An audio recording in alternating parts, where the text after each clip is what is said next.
Your attention, please. Paul and Alex are required to proceed to the gate immediately. What? No way. What is happening here? This is the last call for the Layovers podcast. Really? Come on, man. This is our thing. We got this. Oh, yeah.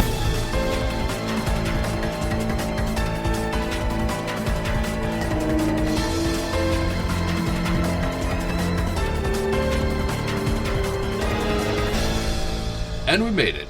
Of course, geeks. Ho, ho, ho. Flight 64 to St. Petersburg. Hi, Alex. Appropriately cold climate for this episode. It's the closest one I could figure out we've been recently to as to where Santa Claus supposedly live, which is Rovaniemi in the north of Finland. So St. Petersburg is close enough. Close enough, yeah, absolutely. So what's the name of the airport, the actual name? Pulkovo. Well, you'll tell us all about it because I have no idea about that airport. It's an interesting one. I have quite a few observations, if you will. I think that's the politest way of saying it.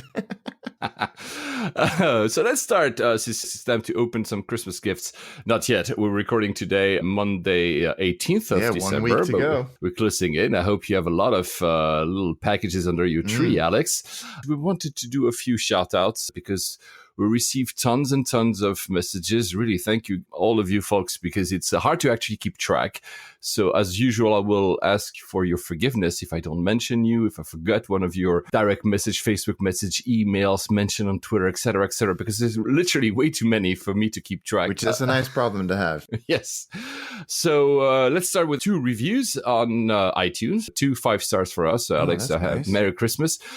First by Cap Ed, I guess, from the UK. I must for all travelers. Paul and Alex are excellent presenters, knowledgeable with great chemistry together. As someone who flies almost as much as Paul, it's nice to hear from someone else who appreciates the importance of the little things that make travel both a joy and a pain.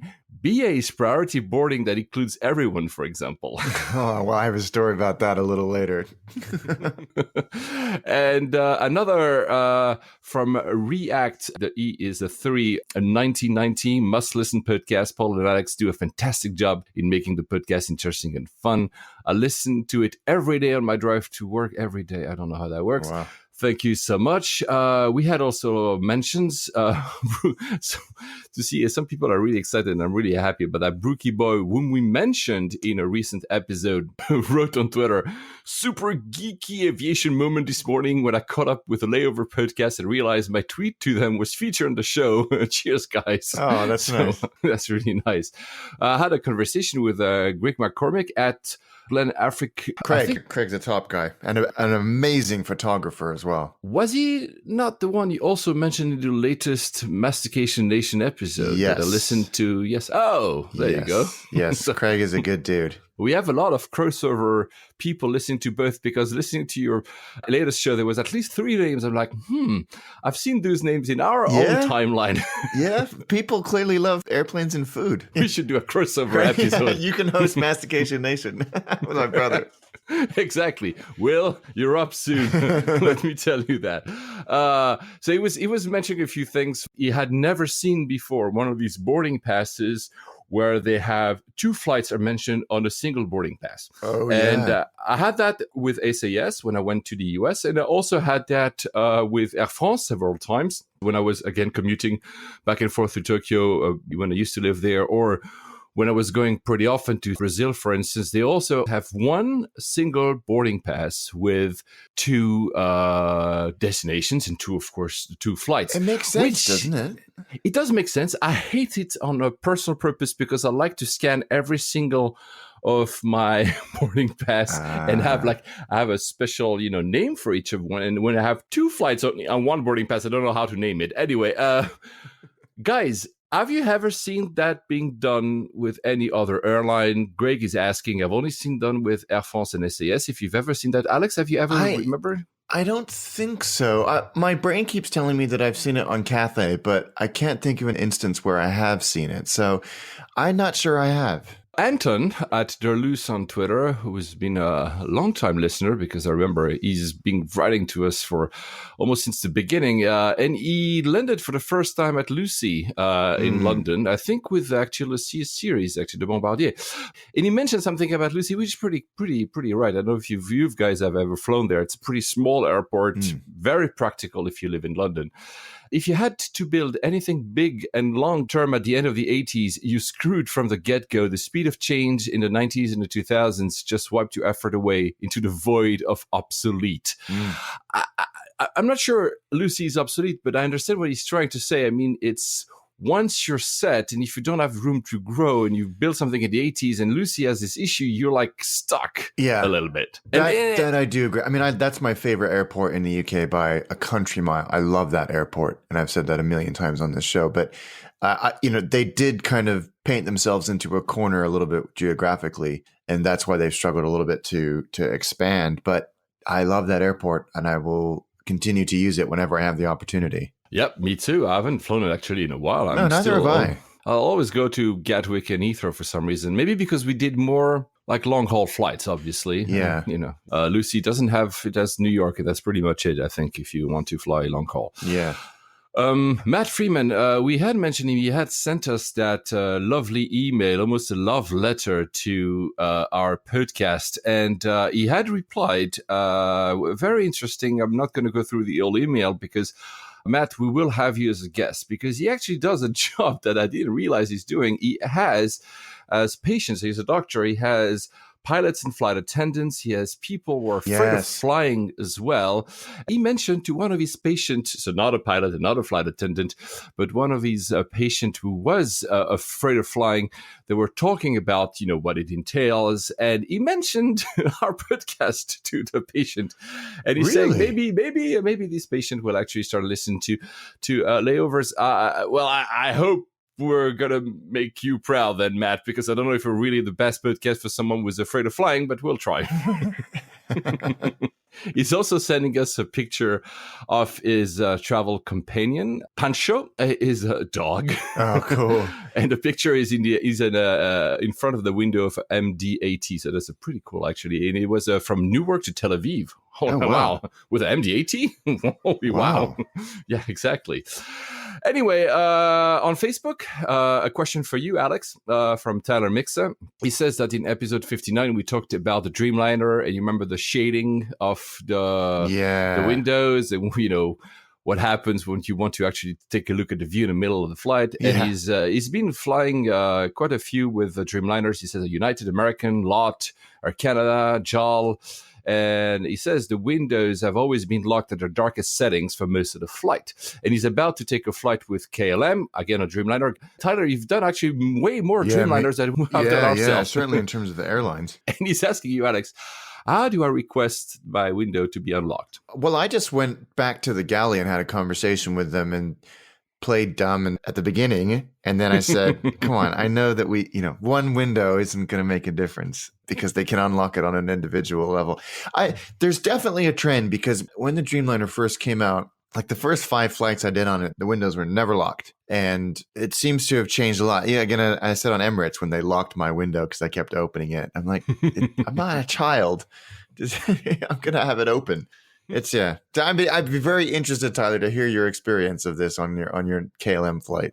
And the other person we should have actually on the show is Kobus. He's been flying all around Asia in the past few days. Hi, Kobus. You're still somewhere in Taipei, I think.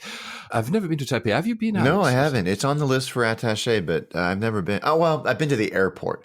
Oh, wow. Actually, I was about to go earlier this year as a stopover, trying Eva Air, stopping there and staying like almost 18 hours. So it wouldn't have really truly have counted as having been to Taipei, but I will try to do it in 2018. Yeah. And the reason I said we should have him is, so it was his first experience on a 350 and his first experience on a Dreamliner, on both. Wow. He did the 350 first and he was already baffled by the size of the windows. And I told them, the 350 says, look at my windows. And the Dreamliner answers, hold my beer. Yeah, exactly. Exactly. I mean, it's such a wonderful trend and I hope it continues. I know that it's easier to do with composite airframes than it is for kind of mixed material airframes like on the 777. Although I think the 777X is going to be much more composite than any of the other Correct. And so maybe they will be able to do bigger windows. Yes, maybe. I mean, I hope so. I hope they take the trend of the Dreamliner, because these windows are absolutely stunning. Another message on that's the last one I'm going to mention today, on Facebook from John, and I'm sorry if I mispronounced your last name, Knowledge Washkan. Maybe I'm completely off. Sorry, Johnny. Please send me an audio file on how do I pronounce your name, and I'll do it in the next episode. He says that he was listening to 063, and he agreed with everything I said about Haneda, especially about the observation desk. That is absolutely amazing. Alex, I'm so pissed off I missed that. Greg, who does the attaché with me, is going back to Japan in February, and I'm A, very jealous, and B, I'm going to make sure that I tell him, although he's not nearly as much of a plane dork as we are. Yeah, but if you're a little bit ahead of time in Haneda, instead of wandering around, I mean, the food is great as well, so that's kind of a judgment call to be made, but it's a good reason to spend, 20 minutes. And outside, yeah. And there's actually, you can sit outside. There's like tables, so you can even take some takeaway food and just sit there instead of sitting inside. That's an idea. I mean, February might be a little cold, but, why not? Why not? Rough it up, Greg. Rough it up. Since we're in Japan, we were both right when we talked about a Star Wars plane. I've checked since then. There actually are 4 planes, 2 domestic. And so, yes, there's a R2-T2 Dreamliner. There's a BB-8 77W, so the 300ER. There's one C-3PO 777-200ER, and that's domestic, which is the one you mentioned. And the one I mentioned, which is also domestic, is indeed a 767 300ER, and that one has R2 on one side and BB-8 on the other. So there you go. Yeah, they have actually 4, and we were kind of going back and forth. Actually, I left, you guys didn't hear that, sorry, because I left quite a bit on the cutting floor because we were arguing, no, there's 3 planes, no, there's 5, no, there's 2, no. So we were both right. There actually are 4 planes. Have you seen the latest Star Wars? I am seeing it tomorrow. I've seen it the other day. I'm not going to spoil it for you guys. We're going to talk about it in the next episode. It's nothing to do with aviation, but we need to talk about Star Wars. Come on. Yeah. That's shout out, because, I completely forgot about that. Glue Code, who's been also a very, very loyal and long-time listener to this show, that wanted to make him a shout out. He was in Japan the same time we were in Japan. You and me, Alex. You were still traveling. He was in Turkey. There was one day of overlap. I could have seen him, and I wasn't able. So I'm sorry, Glue Code. Since then, we've been also messaging. He's been telling me stuff that I cannot repeat because he actually has clients in the aviation industry. So I'm learning stuff. He was a victim somehow of the snow problems at Heathrow. Yes. You were also stuck. Yeah, it was a nightmare. I mean, for me, it wasn't. I mean, but the whole situation was bad. We get like an eighth of an inch of snow, and the whole country shuts down. Although they had a lot of snow, and there were places up in the Highlands that had a foot in a day, which is quite unusual for this part of the world. But yeah, it just absolutely floored Heathrow. Gatwick and all the other London airports were fine, but we are just not equipped for it. And there were 4-hour waits for de-icing and cancellations. And I was supposed to fly to Milan the day after all this happened. And I thought, I best just check on my flight, and pulled up the BA app, and it was canceled. No notification, no email, no call, no nothing. I just discovered it. So I was like, oh, balls. And I checked on, like, you pull up my flight online, and it was still going, no information, no nothing. But the app said, go onto my booking, and, you'll be able to rebook on the next available flight, or you can cancel and get a full refund. Except that whole system was down. So you'd click on the thing, and the loading icon would spin in perpetuity. So, all right, I'll call the Gold Line. This is because I was like giving you updates in real time. And I was sending you there's an official Gold Line number, and there's one other number that is not on the website, but if you know it, you can call. And that number didn't work either. None of them worked. Well, what would happen was, it wasn't like you were going to be stuck on hold. And this is the Gold Line. Like you said, you'd call it up, and they're like, basically, we're unable to take your call right now. Sorry about that. Click. That's infuriating. That's so bad. I'd rather wait 3 hours, please. Exactly. Like, if they say, it's going to take an hour, maybe it won't. And so I'm willing to just, stick it on speakerphone and do something else and wait because it's an 0800 number. It's free. But no, they weren't even taking the calls. So there was no way for me to get another flight because the system online to rebook myself was broken and they weren't picking up the phones. And you sent me numbers. I called the US, which was doing the same thing. Japan and Hong Kong, which were both closed because it was the weekend. And and they're only open Monday to Friday because that's a really good trick of being able to go through those. Yeah, exactly. I always try that, right? And so I actually ended up changing my flight the old-fashioned way, like not going through their reaccommodation process, but actually changing the date and time of my flight. And I paid nearly £400 to do that. Ouch. Yeah, but at least I knew I was going to get out to Milan. It was the last flight. Well, I mean, in theory. Yeah. But then, so I paid £400, had the flight, got to Heathrow, and things were, it was blue skies over Heathrow, of course, by that point.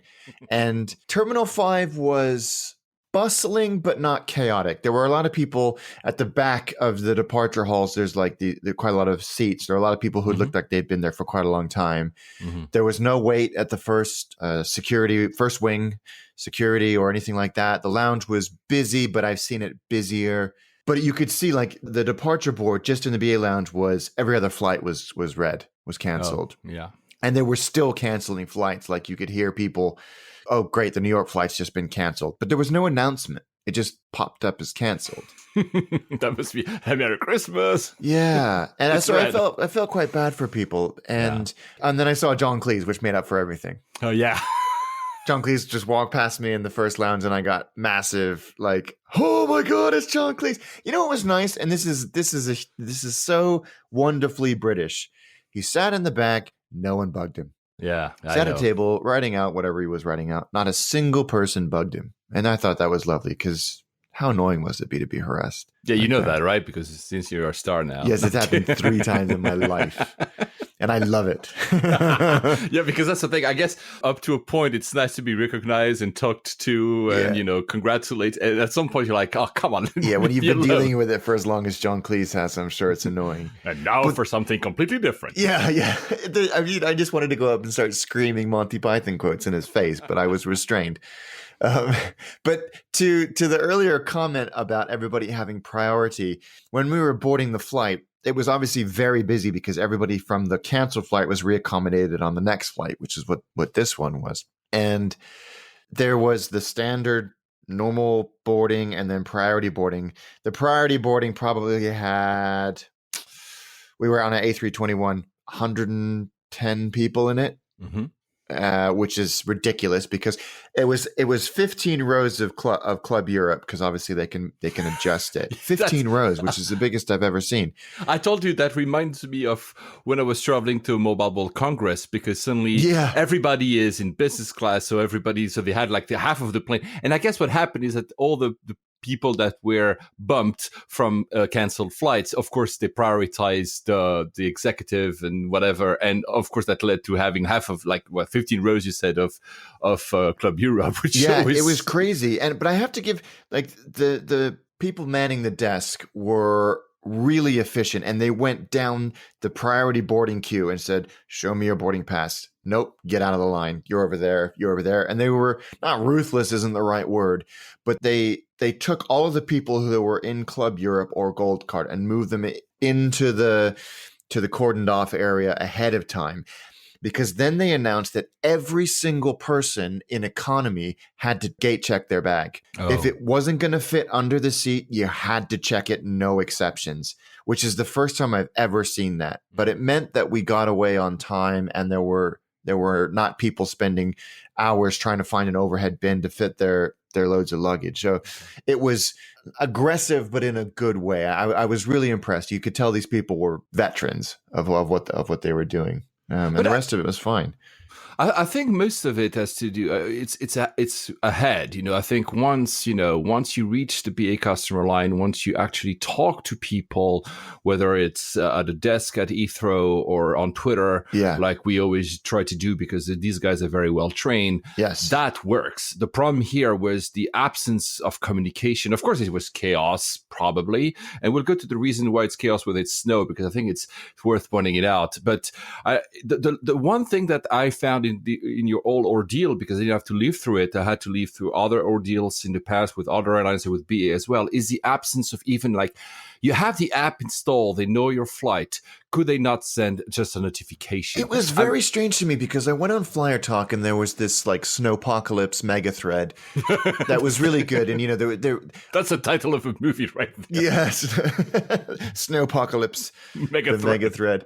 And people are great on Flyer Talk generally. They're either whinging fools or they're really good about kind of, we're all on the same team. We're all sharing in this same problem, sharing information. And a lot of people did get notifications. And I know that the notifications work on my app because you always get pinged when the gate opens or when boarding started and all that. So I think that the system was overwhelmed and failed. It's possible. Okay. Because I was about to say that with other airlines, just lately when I flew United Airlines, and I'll talk to that after we finish this, the one thing that was really potent was their app is pretty well done, and you can be notified of so many things. You can even be notified of where your plane has been. So not even your current flight, but you can track back your flight, your incoming, and even the incoming. So you can go like back in time and say, I want like 5 days ahead. I want to know where my plane is. That's quite cool. Of course, then it can do a change of aircraft and you lose that, which happened actually to me. And when I told the story a few episodes ago, when Emirates suddenly sent me this notification that my flight was delayed for 2 hours, ended up being 4 hours because of operational issues. That doesn't mean anything. But I got an email, I got a text, and I got an app notification.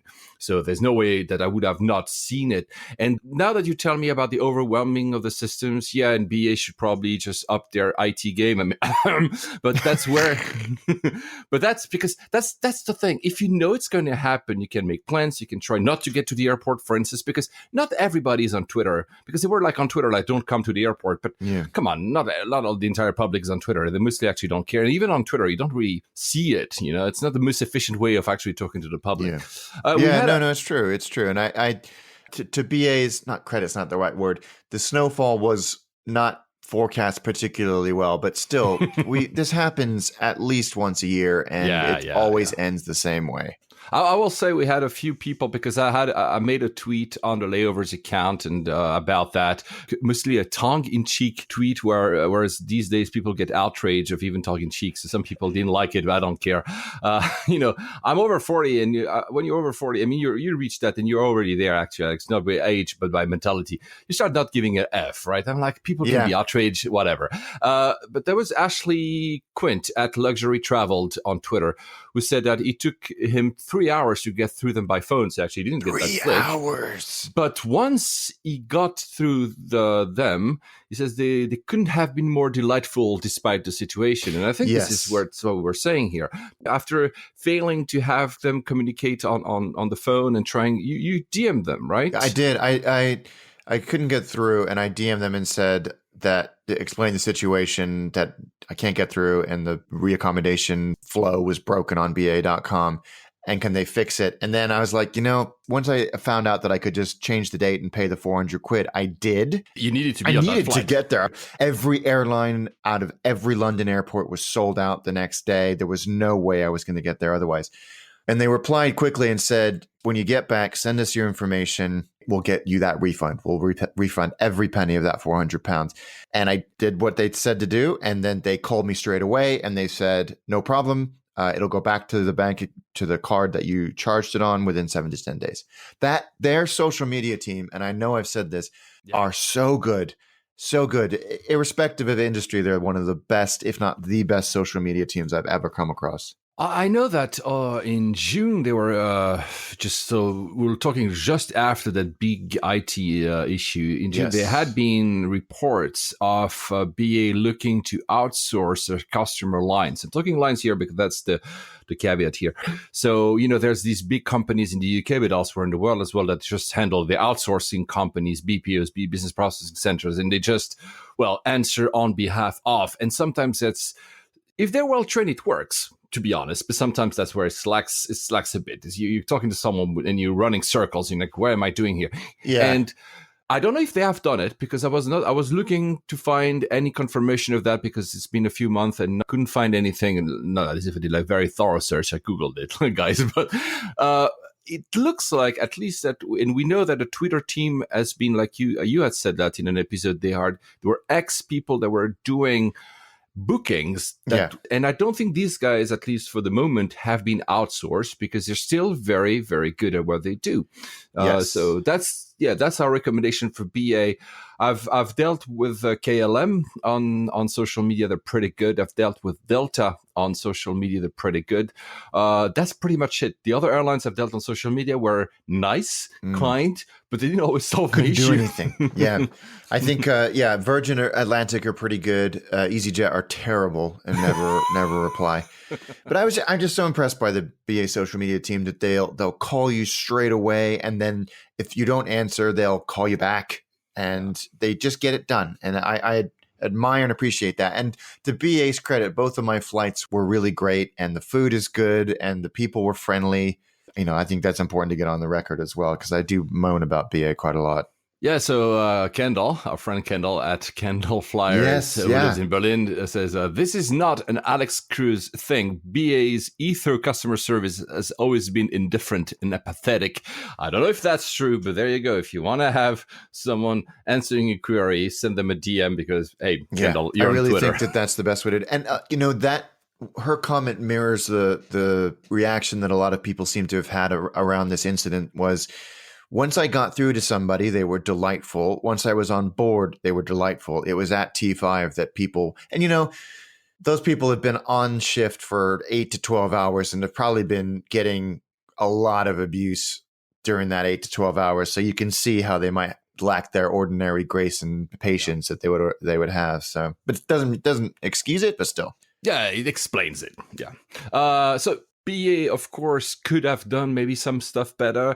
BA has this thing where they try, every time there's an issue, not only snow, they try to first, you're screwed if you have a short-haul flight, basically, because they will actually prioritize long-haul flights to get people to, Hong Kong, et cetera, and not people to Linate, Milan, as you were going. Yeah. But that plan fell through because they had to cancel flights, even long-haul.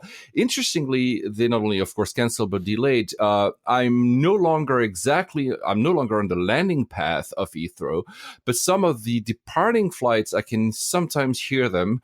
That night, the night of Sunday to Monday, so before you were flying, I could hear flights at 3:30 a.m. So they had an exception, I think, by the authorities. And I went on a plane finder. There were the services to Dubai, to Hong Kong, and another long haul, Cape Town.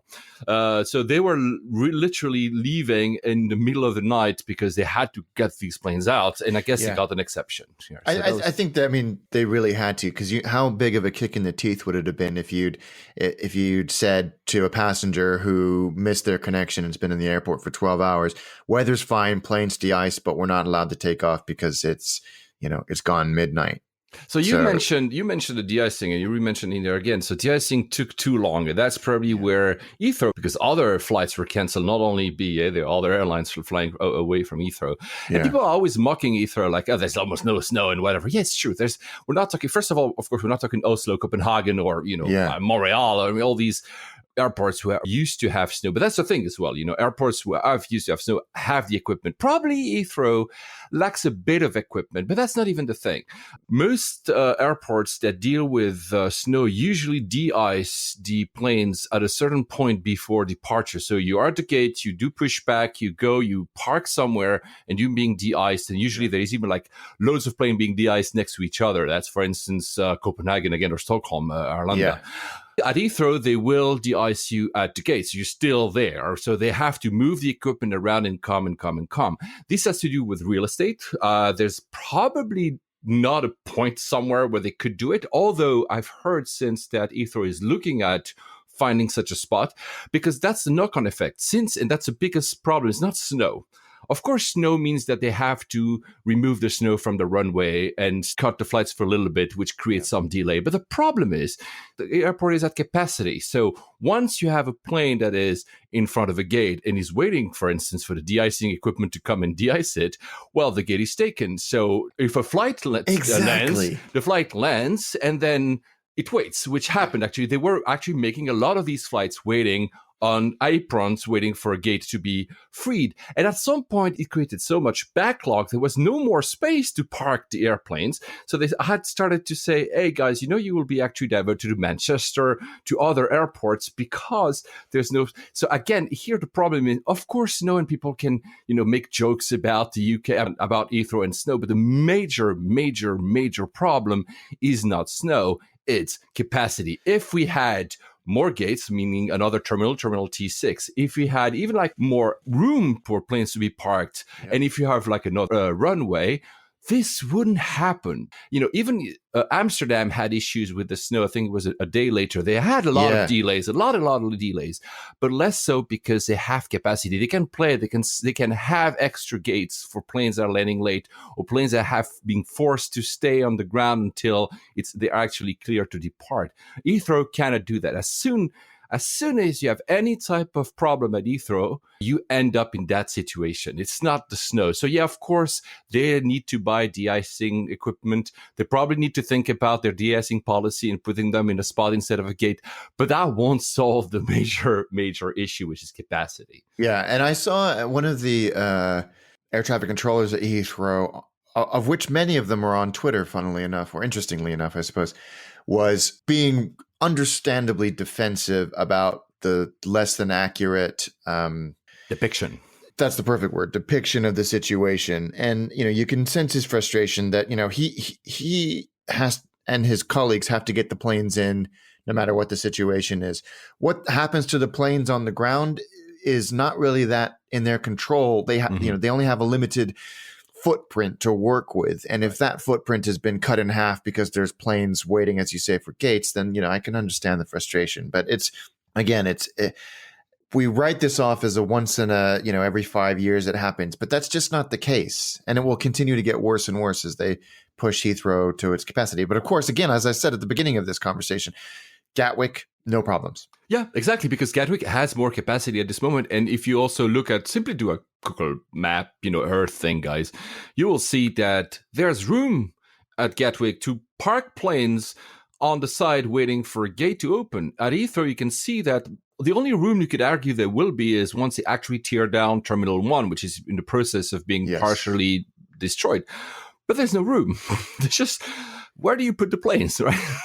Yeah, it's 98, 99% capacity. Is the airport in the world major that has as close as capacity? There's no other airports in the world. Even JFK, the very busy airports, are as close as capacity at Heathrow, which is why and I know we bore maybe some of our listeners who never come to the UK about Heathrow, but this is the example of lack of planning, probably, or lack of political will 25 years ago. And right now, by the way, we had said a few episodes ago that, they were basically clear to do the third runway. Well, they backtracked and they asked for more studies, which means there's still no runway planned and we won't have it, and we don't know what's going to happen. And it's sad for London as a big major city. We have, and we repeated that over and over, we don't have a preference over one another. My own preference would that we say, hey, second runway in Gatwick and third runway at Heathrow both.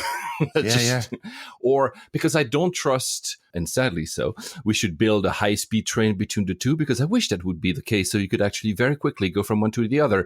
But when you see the time it took to actually simply create the high-speed train lines in the UK, or simply the Eurostar lines from Paris to, from the Channel to London, it's a joke. So I'd rather have a runway that maybe hoping that one train will maybe one day be built by 2125.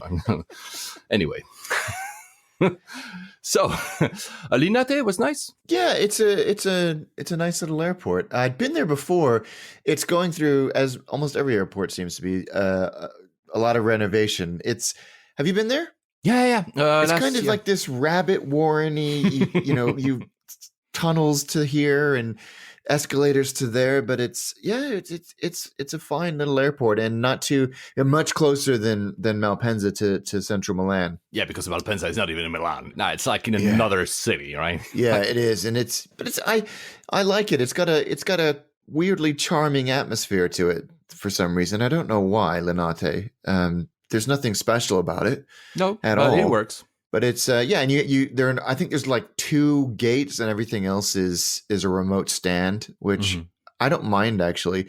And I have to say, BA again did another great job of this. If you're in the right part of the airplane, they had a dedicated bus for Club Europe passengers, so everybody got off at the Club Europe cabin. They held everybody else on the airplane, which was sensible because it was freezing outside and warm on the airplane.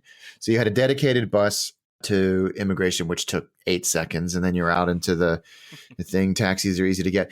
On my way back, weirdly, there was maybe 40 people on the flight. Oh, it was empty. Or was it also a 321? No, 319. Okay, but still, yeah, it's empty. Empty. It was empty. It was weird, but yeah, it's a fine functional airport. It's absolutely fine. So, United.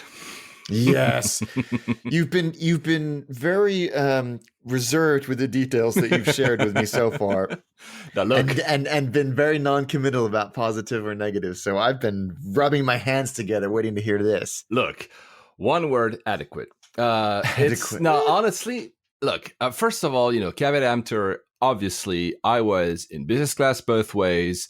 I'm in, a gold on Star Alliance or whatever, gold actually. There's no colors like one well.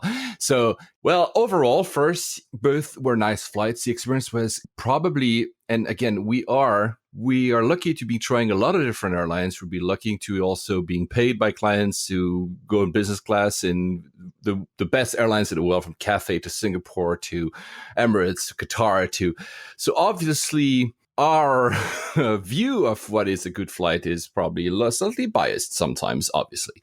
Yeah.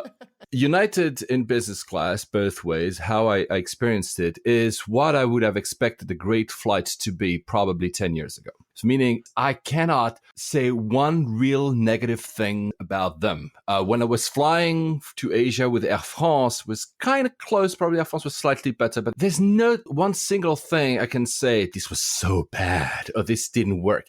It's just that it's like you mentioned in the previous episode, you said middle of the road. It is a middle of the road experience, which probably for a lot of people who haven't experienced Cathay Pacific is a great experience. So this is where I put the caveat. That's why I call it adequate. Maybe for a lot of people will say, oh, come on, you're in business class.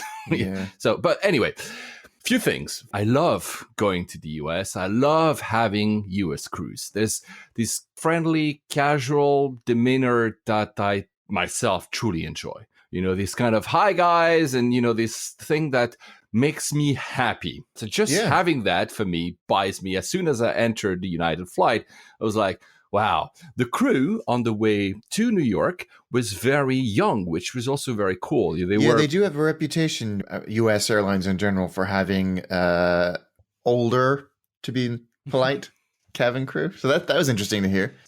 On both ways, I was flying a 767. That is interesting.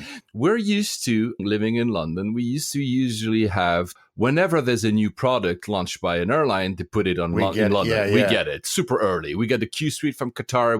Everything gets usually done through London. High yield route. People pay for first class, pay for business class. And you get a 767 with a business class product, which is a 212 because of the room they have in the 767. I said 212. So you have a middle row, which is alone. It's very awkward. It's very nice. It looks, you don't have a window, Alex, which you would, and no virtual windows, obviously, which you would lack, but you're on your own. Can you access either aisle? Yeah. that's quite cool. And you don't think it feels too exposed? Yeah, so when I was booking my flight, I decided on that because I found a very good deal, because you know that prices from London to the US are very expensive. Obscene, especially if you don't stay for the Saturday night. Exactly, which I didn't. I was literally staying for 3.5 days. I found a deal on Austrian airline ticket on United Metal. It was a promo fare, so I didn't get like the full miles thing. But again, I wanted to try United, so I was happy. So it's a business class that I've seen the seats. I've seen them on older Qatar Airways planes, not a 777, probably their Airbus 320s or 330s. I don't remember. So both seats are angled, and one seat is slightly ahead of the other. So you still have to go. Okay. So I had 1A. Why did I have 1A? Of course, there's the thing, I like to have 1A. Like you had 1A on Emirates when you flew away, yeah. Because it's nice to say I had 1A. But also because I did a search on Flyer Talk and the airliners.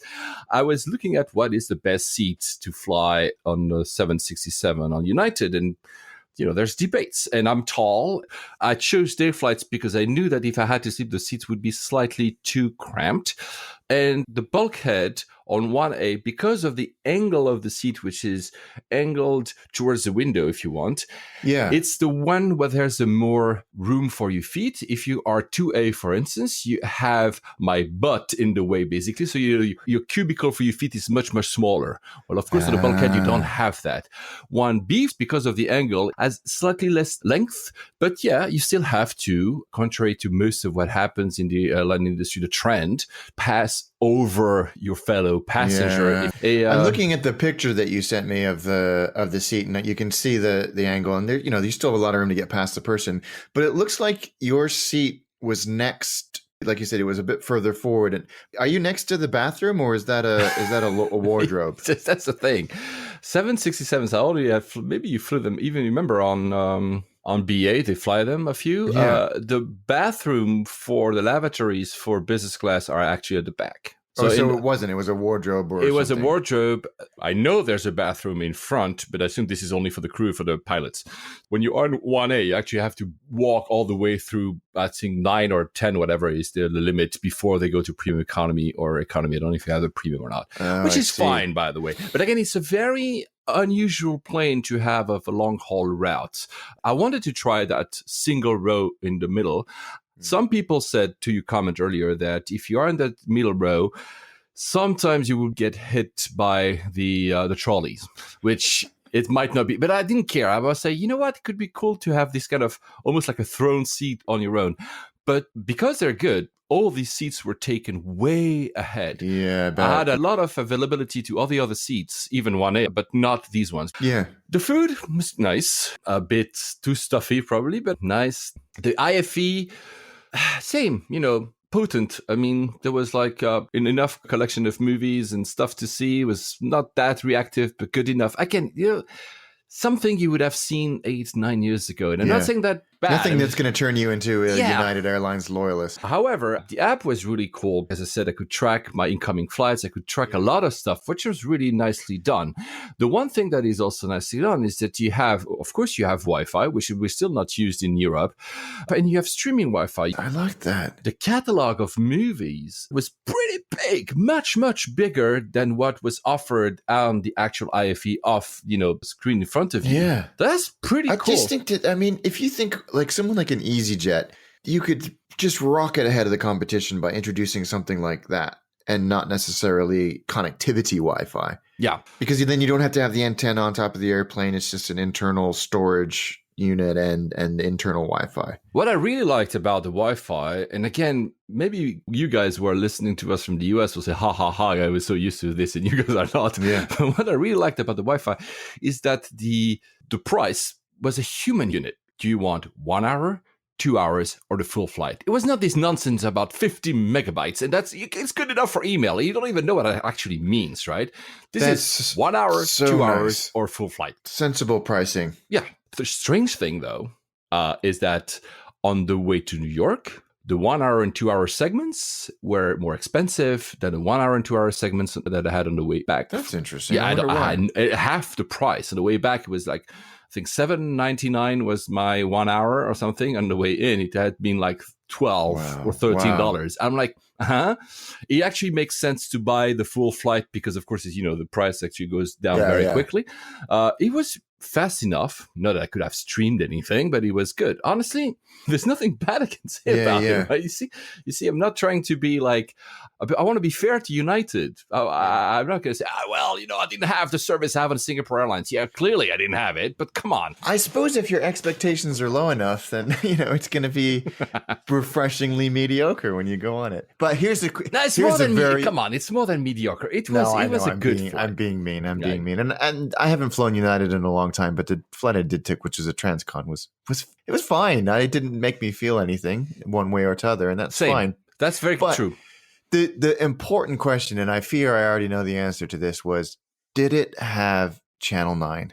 The air traffic control IFE channel. Yes, on the way from New York to, not on the other way. But they had it at all is a miracle. I thought they'd pretty much phased it out. That's amazing. While I was waiting at Newark at the gate, there are these big screen overhead in front of the gate, and they were like putting a lot of information. The seat map, which is pretty cool. That is cool. The upgrades, the standbys, etc. These information that you only get in the US that I sometimes wish we'd had as well in Europe, which, by the way, were also on the apps. On the app, on the way back, I was able to know that I would have a fellow passenger 1B because that person had been upgraded, and I could see him on the app as being an upgrade. He didn't have his full name, of course, for privacy reasons, but I saw that upgraded, tick 1B.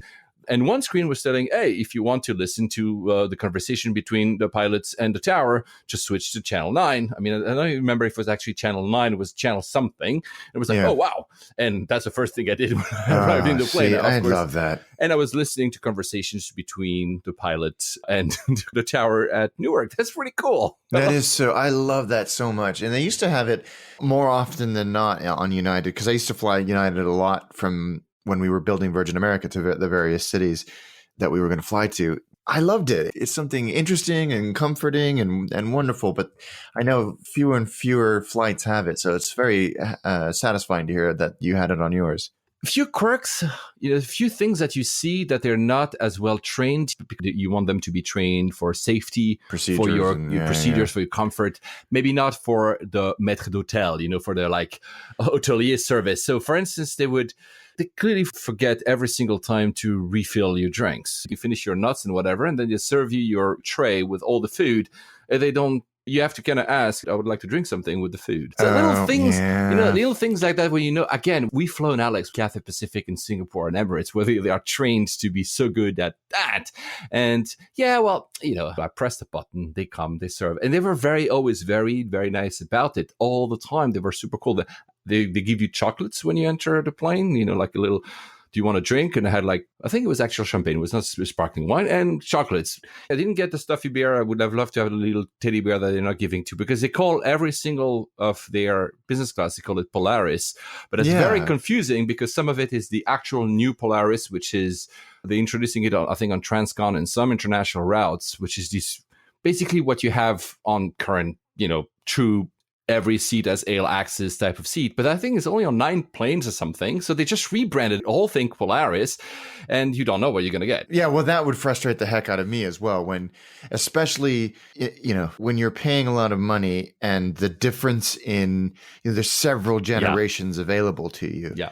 Usually you can tell by a seat map, but then, I mean, again, it's really difficult to be able to tell, especially when, it's not just, am I going to get the old or the new? It's all of these different generations. And I know that it takes time to introduce them, but that would frustrate the heck out of me. We'd like to create a relaxed atmosphere during our flight, especially for those who wish to rest. For our passengers seated next to a window, and once there's nothing to see, kindly down the window shades. That was the announcement. And I was thinking about you as once there's nothing to see, because there's always something to see. I'm never going to put it down. No, of course not. What a weird. I mean, I appreciate them saying that, and that's fine. But there's always something to see. I was so thinking about you. I'm never going to put it down. To the point that people are asking us, and your point of Dreamliners and the Emirates, day flights, and they put it all in dark mode from both ways. It's a bit strange because you're leaving in the morning, you're having breakfast in a dark setting. And then you arrive and it's still day, obviously. And you're like, it goes back to the whole thing that we've talked about, like, what time zone are you in when you're in the air, and I know that a lot of airlines I think a lot of the day flights that I've taken, like going from Dubai to London during a day flight, after the main meal service, everything becomes a little bit more subdued, not necessarily dark. So if you want to take a nap or something like that, which makes sense because the flight's like 7.5 hours that way. But I still don't get it, what time zone they're using to figure out what the time in the cabin is. Anyway, we landed to Newark. We landed slightly early, 50 minutes early, actually, because I have headwinds. Wow. There was no gates. So the pilot says, we've got to go to the penalty box. Penalty box. Exactly. I love that. Then, I know Newark might not be representative of all the airports, and we had an episode about it. I don't dislike Newark, but I feel the same thing when I land at JFK, and I'm sorry, American friends, but sometimes I have this feeling that it's always kind of crappy. There's no very welcoming infrastructure. It's always like, I'm not only talking about the fact that you have to wait at immigration or not, but just even the simple how it looks like. I'm not saying that you have to have gold and, like in your face, but it looks a bit... San Francisco is good with that. You do feel very... at the international terminal anyway, very welcome. And there's all these murals of San Francisco and California and lots of welcome to in a bunch of different languages. They're quite good about that. But yes, I definitely know what you're saying. By the way, you know how when you are in the front of the cabin, when you deplane, you get priority because you're either in first or business class? That doesn't exist in United. Everybody gets out whenever they want. So basically, I had 1A because they had opened door number 2, which was behind me. I was going, again, I don't care, but I'm just mentioning it. Many other airlines would have blocked off people from economy until the actual first, and there was no first, but business cabin would have been, empty. Right. That's a little frustrating. You pay for the experience all the way through, not just until when it's wheels down. Which, by the way, reminds me that, there's a lot of airlines put a curtain between, cabins. Yeah. So they had a curtain, but they also had a cord. So literally, people from economy couldn't actually come to the first. And I believe it's because since the lavatories are literally just in front of the economy section, and because, business people have to go back to these lavatories, they want to make sure that nobody actually goes. But still, you see a cord, it's very awkward to see a cord. Usually, anyway. It's like the velvet rope. It was not velvety. Trust me. Actually, one of the lavatories was not working on the way there. It's okay. Newark, you can see that they're doing a lot of work at Newark because when I was checking back to go to back to London, they are upgrading it clearly, Terminal C. So they are making efforts. You can see that United, since they removed all the operation away from JFK and regrouped everything at Newark, they are clearly upgrading the airport. So it's not bad, and it's getting much better. It's good. The old security situation was really good. It was fast. Good, because it was a nightmare. The TAC people were the kindest I've ever seen. Oh, and that was great. That's good. I mean, maybe they're turning the corner. The one thing that was a bit curious, maybe it is the future of all airlines. I arrived at Newark to check in. I had for once, because I had a lot of equipment with me, so I had to have check-in luggage. And I arrived at the premium they call Premier, which is for business class, first class, and frequent flyers, card holders. These are only machines. This is, again, a good idea, I think. I think you said me that because, of course, guys, we're writing each other when we were flying. Hey, look at this. We are used to it. So for us, machines are not something difficult to manage. Yeah, you know the process, you know what to expect. And more often than not, you don't want to have a conversation with people necessarily. You may just want to crack on and get to the plane. So I think it's a good idea. Yeah. Then the main lounge I was supposed to go is being refurbished. They're also renaming those like Polaris Lounge something. Yeah. So I went to another one. Have you seen the Netflix series Stranger Things? Not yet. No, everyone's talking about it. Yeah, so, this series is like set in the 80s. So if you look at the movie like The Goonies, or if you look at the old... Oh, yeah. That's how, stepping at a United Lounge in Newark is a bit like this experience. You're like, am I back in 1987 or something? Oh no, that's not good. It's the total opposite experience of what you also experienced, United Club Lounge at Heathrow, which is really nice. Really cool. Really nice. I really enjoy that lounge, which is probably where they're going once they will have refurbished all the other lounges, which takes forever. I'm sure they will. But that lounge, my mom was like, what is this? It was like literally the 80s. I don't think there's a crew rest area on a 767. Really? So that middle row I was talking about, the very last seat was curtained off. Yes. The crew rest area, do not disturb. I've seen that a couple of times. I can't remember where, but yeah, that's... Well, if you don't have a crew rest area and you're doing a flight that's that long, then I suppose you got to do what you got to do. Yeah, absolutely. But it was cool to see it. I mean, I never saw it inside. I know what it looks like. It's a seat in the middle, but you're like, oh, well, why not? I hate being an ass. I see one of the staff, the crew coming to me. Behind her was a lady. The flight attendant was about to tell me something. The lady starts shouting, "Sir, can I take this seat? Because I want to be sit next to my husband. I deserve that seat." And I'm like, oh my God. And I see the eyes of the flight attendant like rolling and telling me, I cannot stand her. Oh, God. And I refused. If you had asked, I didn't say that, but in my head I was like, if you had asked nicely, I would have considered it. Although, I really liked the 1A for my feet, but it was a day flight. I didn't have to sleep. I could have taken something else.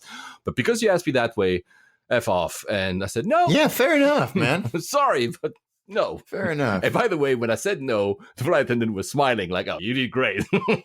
Yeah. No, I'm with you. More often than not, if I'm going to move from one seat to a comparable seat and it means that two people can sit together, fair enough. But if you're a jerk about it, then it's not going to happen. Or, if they blocked a middle seat for me and my very pregnant wife and someone was like, you need to move so I can sit next to my I'm like, I don't need to do anything. Exactly. And you just blew it, dude. Yeah, exactly. If you want to have a conversation with my very pregnant wife and her very short temper, be my guest. And I'll pick you up off the floor when it's done. Also, that didn't matter. But it did. Both people had, and that's also why I could realize they were together. Both people had a Barcelona Football Club jersey on. I'm a Real Madrid fan, so guys, I'm sorry, but that was never going to happen. That was never going to happen in the first place. So anyway, look, guys, mediocre is too harsh. Adequate. The people were nice. There were like one or two staff that stood out, one each way. Super nice. Go the extra mile, serving me like the extra drink. Hey, do you want to finish a bottle of champagne? Oh, that's nice. Exactly. It's human, isn't it? That's the reason why you like a flight, and that's the reason why I cannot say I didn't like these two United flights. Will I fly them again? To be honest with you, probably not. The price was good. I am on Star Alliance, so it makes sense for me to fly them because I gain miles. Now, probably, BA would have been better. Probably the service is better. Virgin, I've never tried. I would love to try once.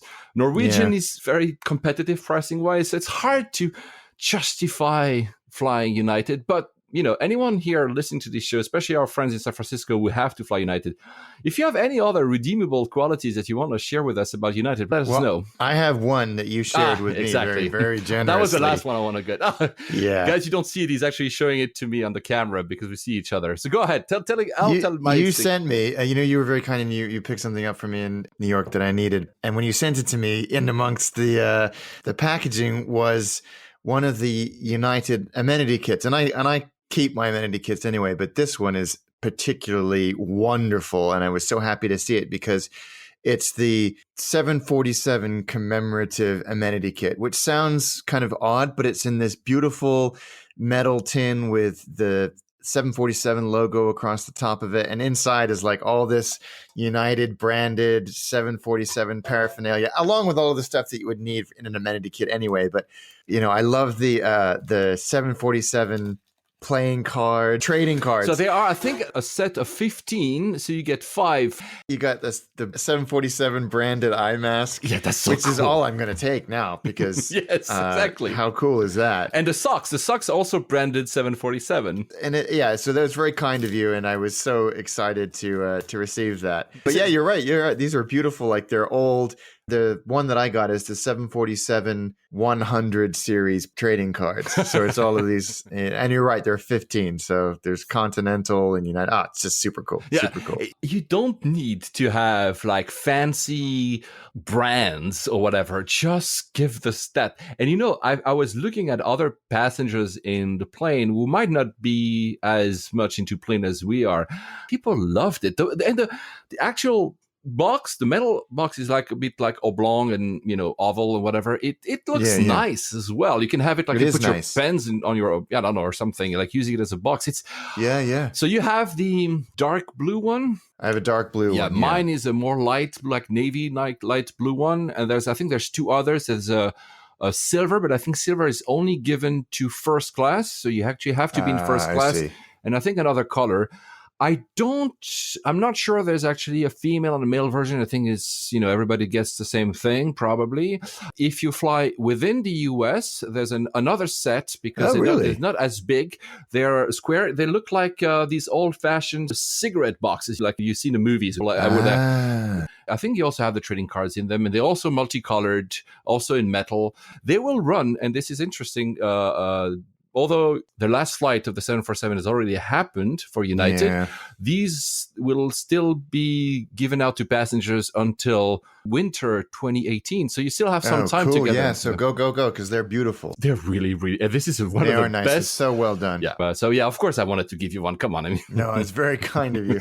Well, how is the plane? So Alex asks me every time if I take an airline that he's not flying, if I can find one of these miniature planes. There's that you see sometimes in offices or sometimes they're made for kids. I couldn't find any within there was no shopping in the flight, but there was a Mileage Plus shop at Newark. And I found you a little 747. It's beautiful. Yeah, my youngest son and I are fighting over it. I should have bought. I should have bought two. No, it's great. They're beautiful, and thank you for that. It's nice to have 747 models are quite difficult to come by these days. Some redeemable qualities from United right there. Yeah. Actually. So let's move on. I don't think you're traveling too much during the holidays yourself, or are you? No, I'm done. I'm done until February because my third child is due any day now. Yeah, it's true. So I'm going to corner Alex to record a few shows for once that he'll be here. An hour and a half here and there is easier than a couple of days to be traveling. Because I just mentioned the 1987 how Newark. There was a very interesting article on Skift, and I recommend you if you want to understand the business of lounges. It's very US-centric. Why do I say it's US-centric? Why do I mention 1987? Is that the intro of the article says, lounges are rarely as luxurious as marketing material suggests, and even the nicest ones suffer from two basic problems. Passengers are rough on the furniture and greedy at the buffet and the bar. It's true, but whoever wrote this has clearly never been to a lounge by Cathay Pacific, Singapore Airline, Emirates, Qatar, etc., or JAL even, or 100%. It was a strangely, for Skift especially, unusually ill-informed. But the article itself is an interview. I think she's a she. I'm not sure now. I don't have the full article in front of me. Who's heading one of these, third-party lounges that are developing lounges all around, especially the US. The kind of lounges you access because you have a credit card or because an airline doesn't have its own lounge at an airport. Some stuff are pretty evident. Like she says, I'm going to assume she's a she, maybe I'm wrong, never mind. She says that some of the things they've learned over time is that to get more efficient, they're removing more and more of these table of four people because they're realizing that, if there's already one or two people seated. Yeah, no one else is going to sit there. Exactly. So they do more like these stands, like long tables for people to work on their laptops or smaller tables or communal tables. You can simply move yourself. That makes total sense. Exactly. The one thing that is interesting, and I've never seen it yet, is because they have in some of their lounges too much people coming in, they started a hostess program, which I find very clever because you have staff that will guide you to find a seat. That removes the barrier of you having to ask someone else, can you remove your feet off that? Someone else does it for you. Yeah, arrange the thing so that it's optimized, sensible. They charge the airline per guest. I didn't know that. Oh, so that's why they always scan. That makes total sense now. I thought it was like a global deal for 12 months or whatever, or per month. We'll pay. Yeah. But no, it's per guest, and they charge back every single guest that gets in. Sometimes there's a revenue sharing program with the airport. But that's why it's interesting. We should have someone like that in the show once, because that's fascinating. Learn a lot of stuff. And I have a the heck is it called? Priority Pass, which I use because, when you're flying on basically someone in an EasyJet or someone like that, a Southwest Airlines, you don't get obviously lounge access. And so having that in your back pocket, it pays for itself every year. And it's because it's just like you say, it's a refuge where it's a little bit more quiet, and and usually have very, very good views, and you can just relax. Absolutely. Actually, for me, it's I got it part of Amex. So Amex, some of your Amex get you the Priority Pass, which also is interesting because Amex now is opening its own lounges, Centurion. They're playing both ways. They are. Apparently, their Centurion lounges are all really, really good. Yeah, I haven't tried. I mentioned, I think, or did I leave that on the cutting floor? Maybe I did leave that on the cutting floor. There's a new Centurion lounge at Hong Kong Airport, which looks super, super nice. Next time, I want to try this. It looks really, really nice. One last point about food in lounges. She mentions that we were asked to have pizza by a European airline. You'd think they would want a certain wine or high-end cuisine, yet they wanted pizza. And she mentioned that it's a fairly premium European airline. I don't know which one it is. I want to know which airline offers pizza in its lounges. Pizza, guys. Qantas in either Brisbane or Perth offers pizza, but if there's one in Europe, I need to fly it. Whoever has seen pizza in a lounge, please let us know. I want to see. I want to know where that is too. That's the hunt for 2018. We got to find a pizza in the lounge. The pizza lounge. Okay, something that made us both smile. So-called smart luggages are having some regulatory issues? Yes, it seems like there's been a lot more scrutiny by the U.S. regulators on the batteries specifically. And we talked about this, saying this was only a matter of time before someone said, this doesn't seem like a good idea. And if you recall, I think maybe 20 episodes ago, I had tweeted to one of the manufacturers and saying, tell me about your batteries. And they said that they were either IATA or ICAO compliant batteries, but it seems that when they're running a series, it's just even more dangerous, and just there's a lot more scrutiny to the point where it would not be surprising if there was a blanket ban on all of them very soon while they look at this in more detail. Because it just takes one. It takes one badly made knockoff or badly made battery to light up in the hold of an airplane, and a terrible, terrible thing will happen. Related, I don't know about you, but the past month and a half, I was specifically asked, do I have lithium batteries in my hold? Because I do not usually check hold luggage. So maybe that's also say 1 month and a half. Maybe it's happening for a longer time. They keep asking me that question many times. United, they kept asking me like 3 times the question about, whether or not, I had lithium batteries. And the specific law we just mentioned today is actually that if you have a power pack, so basically a battery in your carry-on, in your luggage, it has to be removable. At the gates, and they say all the bags go in the hold, you need to be able to take out the battery, keep it with you. If it doesn't, you're screwed. Blue Smart, of course, calls that absolute travesty and a huge step back. Sorry, Blue Smart CEO, No, I disagree with you. Not. Yeah. Their response is just infuriating. What they should say is, we'll work with the regulators to figure out how we solve this problem together, as opposed to, we're being oppressed. Did anybody ever get in touch with us to say they had one? Does anybody in the world own a piece of smart luggage? I don't think so. There was a friend of mine, Kei Shimada, living in Tokyo, was flying like crazily, way more than you and me, Alex. And he had for a short time one. And I asked him, can you, after like a few months of trying it, can you actually tell us more about it? Last time I saw him, he didn't have it anymore. So I don't know, maybe it didn't work for him. There you go. Other news still in the US. Again, can I send us the news? Baggage fees will not have to be disclosed when you start your booking process. Yeah, that was a Trump administration reversal of an Obama. I mean, unprecedented, of course.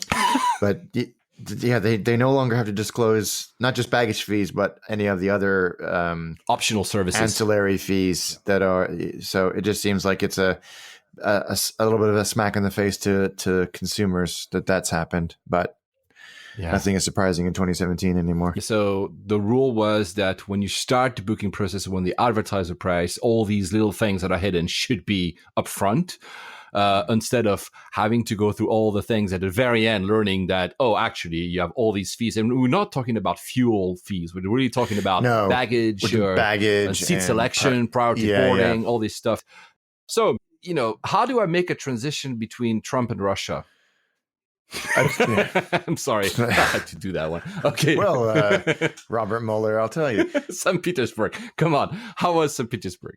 Yeah, it's good. It's an interesting airport. And, you'd briefed me on this, that the immigration process is different. And it certainly was. You come off the airplane and you go into this sort of standing interview room. It's almost like a little capsule that you step into. And they look very hard at your passport and your passport and make sure your visa's in order. And there's a mirror behind you as well. Have you ever noticed that? Yeah. They can see your back. I'm not 100% sure why, but you go into this sort of processing thing. You can't see the person when they go in, and there's like a green light, red light system saying when you should and should not go into this booth. And then you're out. But of course, being a Russian airport, when you land, all around you are these wonderful Soviet and Russian airliners from all of these airlines that you've never heard of, which is really, really cool to be able to see that. I think I sent you some pictures taken in the safety of the airplane, not in the airport. I don't think you'd want to get caught taking a photo in a Russian airport. No. But the terminal that we were in was very new and airy and spacious and beautifully designed and built.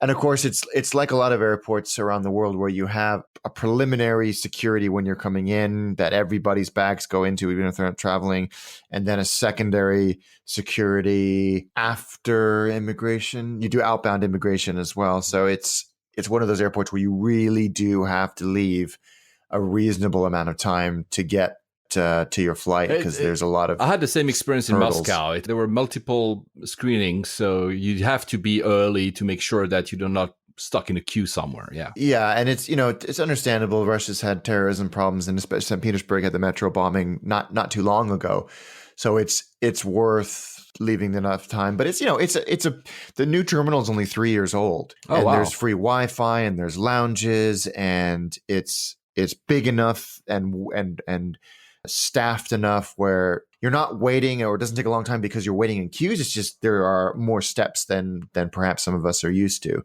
But I liked it. It's not too far from the airport. From the center of town. And how do you get there? Is there a train or? Yeah, there are, but not directly from the airport. So there's a bus, and we're 3 bus services: is the city bus, a night bus, and a mini bus. And they're all number 39. So the only number you have to remember is 39, and you'll get there. And that will actually take you to one of the big metro stations. Uber is all over St. Petersburg, and It's cheap, and then taxis as well. So very, very easy to get in and out of town. But it's a nice airport. I've never been to any other Russian city, so I really can't compare it to anything. But it was a very functional and, I would dare say, attractive airport. Have you seen any cool planes on the tarmac, some Ilyushins and stuff like that? Yes, loads of those. And there's always this sort of quasi-state-run airlines and airplanes that are there as well, all lined up on the tarmac. So yeah, I tell you what I did see was the new.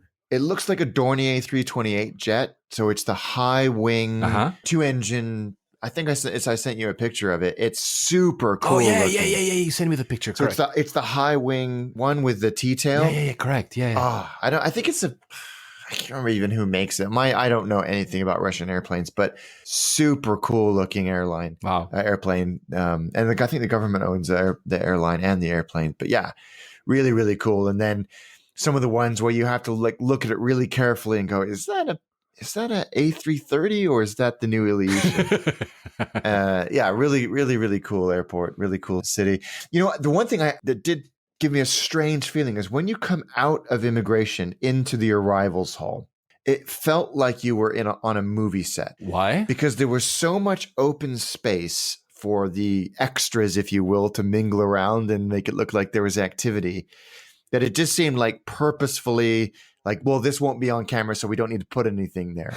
It wasn't like open to be open and airy. It just felt like, planned openness. You expect all these Russian brands, but there's a McDonald's, there's a Starbucks, there's a TGI Fridays. But yeah, it's a perfectly serviceable, decent airport, lots of taxis. When you step outside, the front bit between the taxi rank and the airport feels a little tired, but yeah, I liked it. I was impressed. St. Petersburg is a very interesting city. It's this strange blend of Western European and obviously, Imperial Russian, because it was the seat of Imperial Russia for the longest time. But also its geographical location is very Western, if you want, for Russia, right? I mean, you can get to Helsinki in 3 hours on the train. Yeah, so you can visit Santa Claus. I mean, I'm sure that our Russian friends will tell us that Santa Claus does actually live in Russia, like our Swedish friends tell us that Santa Claus lives in Sweden, and our Norwegian friends tell us that Santa Claus lives in Norwegian. Because my mother was from Finland, I will stay to the fact that he lives in Rovaniemi, which is in the north of Finland. Would it be a good airport for layovers? I'm not sure with all the scrutiny you would have to if you were to stay there. I don't know. I would. Yeah, I think it's fine. I mean, the lounges were big and comfortable, so I don't think there was any problem there. Did you experience any lounge? Yeah, I did. Their BA lounge there is fine. Okay. Greg is going to Japan via Moscow, so he'll be doing a layover in Moscow. I don't know which airport though. Domodedovo, probably DME. Yeah, I would have thought so. The great minds think alike. I was about to say, guys, I'm thinking about Anton at Deluz on Twitter, but others. I've seen many routes going through Russia as is in layover to go to Asia, and I always wanted to try one just for the sake of trying one. Please, Greg, of course, when you do it, maybe we'll simply invite him to tell us about it. But anyone else, and maybe Russians, let us know. Is it a good idea to actually do a layover for a few hours in Russia? I mean, not going out of the airport, but even, is it possible to have like a cool experience being in the airport? I think I'd be interested to know, because you don't obviously have to get a visa or do anything like that. So I would think yes. I mean, the interesting thing about St. Petersburg is that there was not a single connection to any American city by any airline. You cannot get to St. Petersburg from America. Okay, so only you were a direct flight, right? It was not from Moscow. We were coming from London, yeah. But so if you wanted to experience a layover in a Russian airport from America, you'd have to do it via Moscow. But even then, there aren't, New York, DC, and maybe Chicago as well. But it really does show, St. Petersburg is a lovely city, and it's incredibly well served by every other area. Not the US. And I know a lot of Americans that go there on cruises, but not you can't fly there. It seems silly. It seems short-sighted on everybody's part. It's one of the cities that is really at the very, very top of my list as to visit. Unbeknownst to some of our listeners, I'm a photographer. I love taking photos in cities. I'm a city guy. And this is one of my dreams, seeing, the canals and the architecture. It looks, wow. And so if people are more interested about it, of course, they can simply look at your episode on Attaché, on the YouTube channel of Attaché. It's a very cool episode.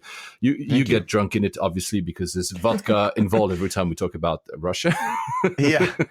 It would have been weird not to have vodka. We went to the vodka museum there, which was a fantastic experience. Very interesting place. Look, we have to trade places for next year, because I went to Moscow for the first time last year and I absolutely adored it. You went to St. Petersburg recently, so next year you'll do Moscow, I'll do St. Pete's.